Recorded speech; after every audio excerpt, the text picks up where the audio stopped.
everybody, Prepper003 here today with a new video series that I'm hoping that everyone likes from my channel, and that's going to be SHTF scenarios, and that pretty much is going to be a slew of different type of scenarios, whether it be civil unrest, civil war, natural disasters and the like, and so on and so forth. So right now the one that I'm going to go for, as you guys can probably see from the title, is Civil War. Now this one is going to pertain specifically to America, so some of my out-of-state subscribers might just want to watch this for simple fascination, but this is going to kind of delve into the political field and to the events of just inside the United States and its outlying countries. So right now, the Rasmussen recently put out a report that 41% of Americans believe that there's going to be another civil war between now, 2018, and 2023. So right now I know that it's kind of in the back of a lot of preppers and a lot of gun owners' minds that a civil war might happen. And there's been a lot of times where we have come close to another civil war happening. So right now I'm going to kind of delve straight on into it, and that's going to be the politics of it. And right now the political fields I see are just becoming more and more fringe as the time goes on. Like you saw during the Obama administration, you saw the right-wing extremists becoming more and more active. You saw many more far-right political events. You saw far-right residents and far-right Republicans slowly becoming more and more paranoid that the Obama administration was going to overstep their bounds and their legal authority. That they thought gun control was going to go through. So you saw them buying ammunition, buying tons of firearms, going and getting training, getting together and performing and gathering into militias and protective groups, such as the closest one that I can think of is Oath Keepers. I wouldn't say Oath Keepers is far right, because there are members of both the left and the right, but they are more put into a far right spectrum just by on the social media, by the media itself. So right now I'm just kind of putting them there just as an example of groups getting together during times of need and times of things like that. So right now you're seeing the parties become more extreme. Like now during the Trump administration, you were seeing militias form during the, for example, Antifa, the Brown militia. You were seeing groups become more and more like La Raza, more active in the political field and taking things to the more extreme. You saw during the Trump administration's run for office, during his campaign run, you saw his rallies turning into riots and mass protests just happening. Every time he would hold a rally, you would see a mass protest show up pretty much on the spot. You were seeing attacks on the law enforcement in the recent years, to the point to where there's been massive riots even if a law enforcement officer uses his firearm in self-defense. Sometimes it does come into question, but some other times it's completely open self-defense, and they still say that the officer should have shot him in the leg or should have used his stun gun or other things along those lines, or that he was a good kid. And I'm not going to get too much into the that type of thing just to keep from going off on a tangent, but you kind of get the general idea on how this kind of goes out. And you're seeing law enforcement vehemently discriminated against and demonized along with Republicans by those on the left, to where both law enforcement and those on the right have been attacked on numerous scenarios. You've been seeing a rash of law enforcement assassinations. You've been seeing a rash of attacks on Republicans just in recent years that I can point out. And during the Obama administration, I don't, at least to my knowledge, if you know some, please put them down in the comments below, but I couldn't find many mass attacks against Democratic events. Sure, I've seen protests, but I haven't seen it to where the Trump supporters are just rushing in and attacking the Democratic protesters en masse during the Obama administration's era. Now I could be wrong. There could be some out there, but I don't remember any off the top of my head. So now I'm going to go into what some people have said, that the Civil War the Second American Civil War has already started. Right now it's a cold Civil War. Right now they're saying that the first shots have already been fired, stating and pointing to the Steve Scalise shooting at the congressional baseball game training time that they were having at that small baseball field in Virginia.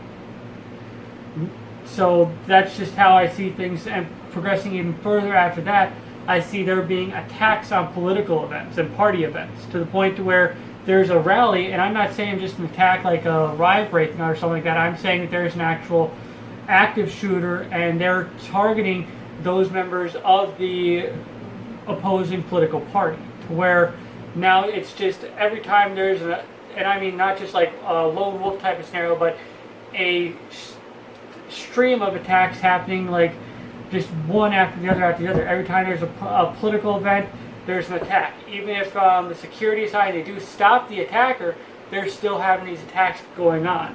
And eventually I see that going into attacks on political leadership and political advocates, to the point to where they're being assassinated either at their homes, in the streets, at events, and so on and so forth, to where there's just a massive attacks and a massive outbreak of retaliatory attacks against the other side after these attacks go on, to the point to where just for example, those on the left attack a couple and kill a couple of Republican Party members.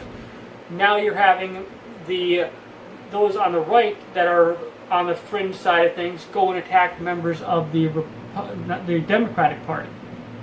And right now the problem with that is you already had members of, just for example, the Democratic Party calling for attacks on the Trump administration, calling for the Trump administration's members to be harassed, and as one reporter put it, they don't deserve a life of peace. So right now it's just going to go to the point where those on the right start to see these attacks happening at a much more increased pace, and they think that the only way that they can protect themselves is by now fighting back. And right now you've already started to see at political rallies, as I mentioned earlier, to where people are now, instead of going there to open with ideas and signs, they're going there with baseball bats, shields, armor, and prepare for battle. But instead of that, you're going to have these retaliatory attacks being in the same type of fashion, to where you're going to see members of the Democratic Party attacked and assassinated. And right now, just a disclaimer here, I'm not saying that I want this to ever happen. I hope that a civil war never breaks out, because that'll be disastrous for the country. But I just want to say that that's how I see things eventually progressing, if things keep going as they're going and the media keeps pushing the attacks and the demonization of those on the left and the right, rather than trying to bring us together, because the common sense, more centralists on both parties are being drowned out by those on the fringe sides of each party. And what's going to happen with that is that these fringe groups keep getting more and more power inside of the Congress, inside of the Senate, and inside of the overall political parties as a whole. You're going to start to see political persecution going on both sides, to where these attacks aren't just on party heads or on party members, but on just the average Republican or the average Democrat. So, and what I see happening with these attacks and happening with these things going on is that there's going to be a change in the laws. For example, there's going to be a restriction on the freedom to gather, the freedom of the press. There's going to be a restriction on the Second Amendment and gun rights. There's going to be a restriction on the Fourth Amendment and all the others. So it might come down to the point where the entire Bill of Rights is thrown out because of the current situation inside the U.S. and martial law is declared. And with under that after the gun confiscation gets released and gun control gets pretty much pushed, you're going to see members of the Republican Party and members of the gun community start to retaliate, because gun owners as a whole aren't going to want to turn in their firearms. If we're going by the past statistics of gun registration, things like that, like over in Connecticut and New York, you're going to see a lot of gun owners say no and not comply with the laws. And if they start doing door-to-door confiscations like they did over in Australia, you're going to see a lot of gun owners fight back and open fire. And with that happening, I think that the UN is going to eventually be called in, and the UN peacekeepers are going to start helping and aiding with patrolling the streets.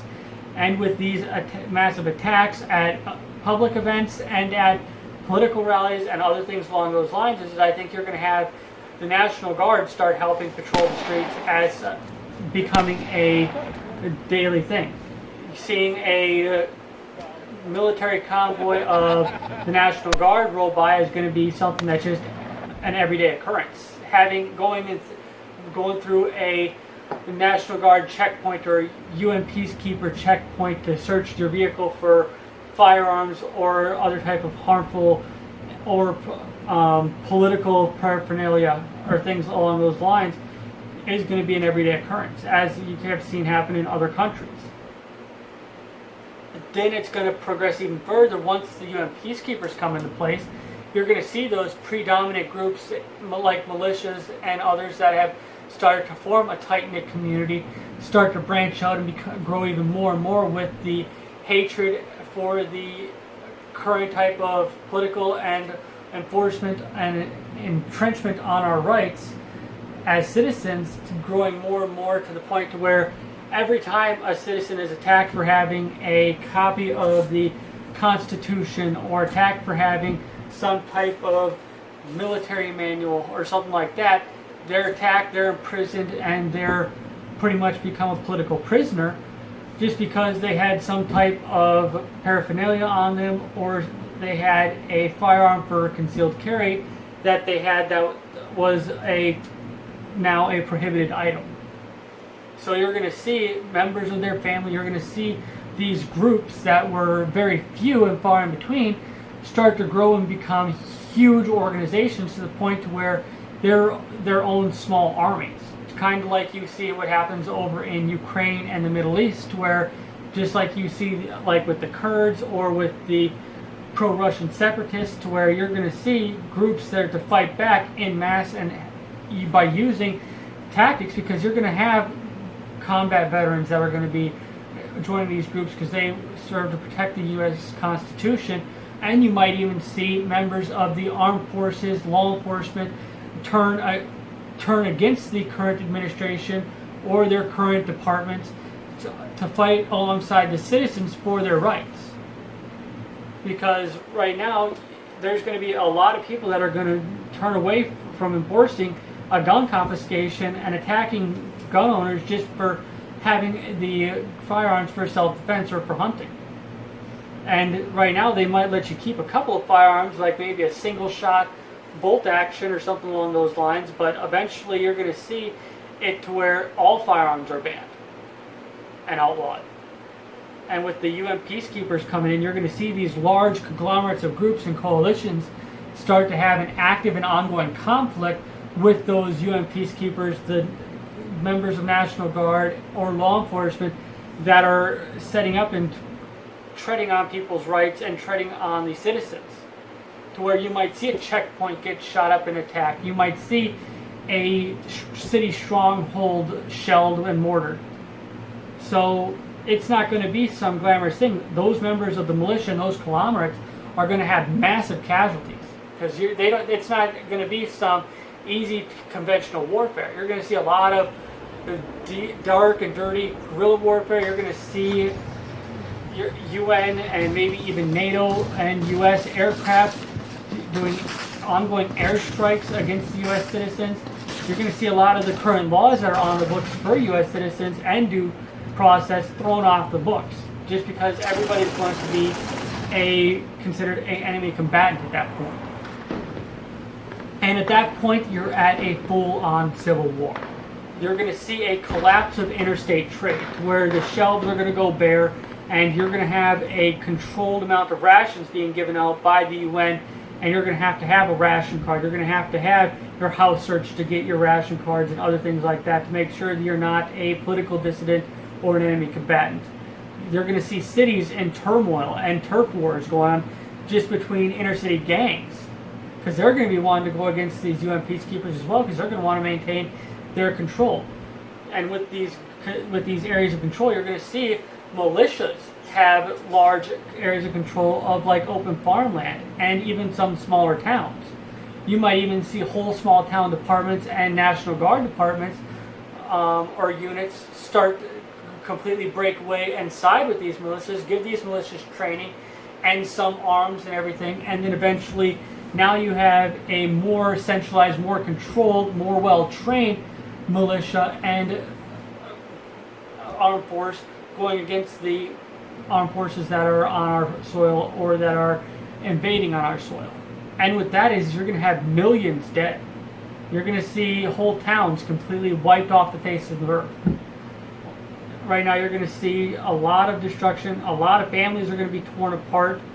And it's not going to be some glamorous thing, because I know a lot of people think that it's just going to be the dildo carrying Democrats are going to fight against the nice heavily armed Republicans. It's not going to go that smoothly. And it's not going to be like that, because there are Democrats and there are those on the far left, as we've seen with Antifa and the John Brown militia on the left, that do have arms. You've seen La Raza, and you've also seen Black Lives Matter show up heavily armed to protest and events. So it's not going to be some handy-duty turkey shooting situation that all these militia members think that they're just going to go up and line up on a line and then just plink off these guys like they're paper targets.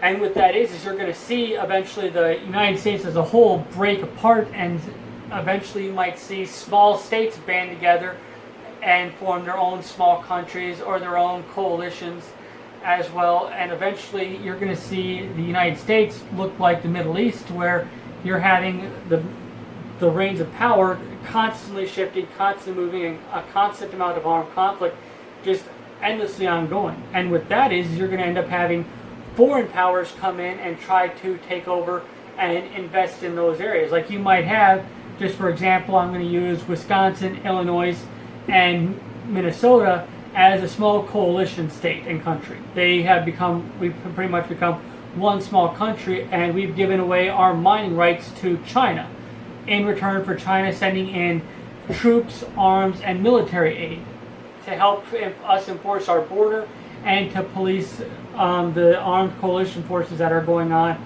in an armed conflict against the centralized controlled powers of the state. Because you're still going to have those militias that are going to want to control their areas and are going to want to try to repel any type of foreign troops or foreign powers that come into these areas at all. So, and it's just going to keep on going from there. And I see it being just like you see in Iraq, where becomes a generational thing, to where it's just going to be ongoing and almost never ending. So, thanks for watching. I really appreciate you guys putting down your comments below and telling me your guys' opinions on it. I want to know what you guys think would happen if a civil war was to break out. Like I said, I think it might go along the lines of a political field, but I want to know what you guys think would happen if a civil war was to break out, how the dominoes might fall in that situation, and how it might go. So, thanks for watching. Stay tuned for the next one that I'm going to be doing. And I really hope to hear back from you guys. So thanks for watching. Pepper003 out.